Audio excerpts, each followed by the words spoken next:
बिस्मिल्लाहिर्रहमानिर्रहीम। Scientific foundation of food preservation, इसके सिलसिले में आज हमारे लेक्चर में हम डेयरी इंडस्ट्री और इरेडिएशन को डिस्कस करेंगे। डेयरी इंडस्ट्री में गेल बर्डन ने 1853 में वैक्यूम क्रिएट करके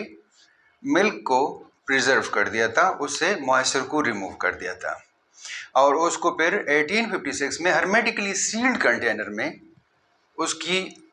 प्रिजर्वेशन की थी। असल में हर्मेटिकली सील्ड कंटेनर वो कंटेनर होता है कि जिसमें से न तो हवा न लाइट कुछ भी बाहर से नहीं आ सकते और ये कैनिंग ही होती है। तो उन्होंने 1853 में वैक्यूम के ज़रिए मॉइस्चर को रिमूव किया और 1856 में उन्होंने फिर हर्मेटिकली सील्ड कंटेनर में इसकी पैकिंग भी शुरू कर दी और इस तरह मुख्तलिफ प्रोडक्ट्स भी फूड से मिल्क से बन गए और मुख्तलिफ प्रोडक्ट बनने के अलावा उनकी शेल्फ लाइफ एक्सटेंड होती चली गई।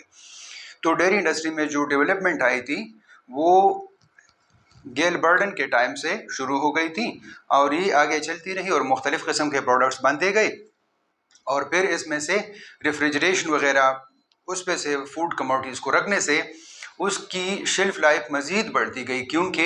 1929 में तो उन्होंने फ्रीज़र को, 1913 में उन्होंने रेफ्रिजरेटर को और 1939 में fridge with separate compartment of freezer उसको की इन्वेंशन की थी। तो इस वजह से इसमें एक जिद्दत और नयापन जो आ गया था वो उसकी वजह से फिर मिल्क या मिल्क प्रोडक्ट्स जो है उनकी शेल्फ लाइफ बढ़ गई थी।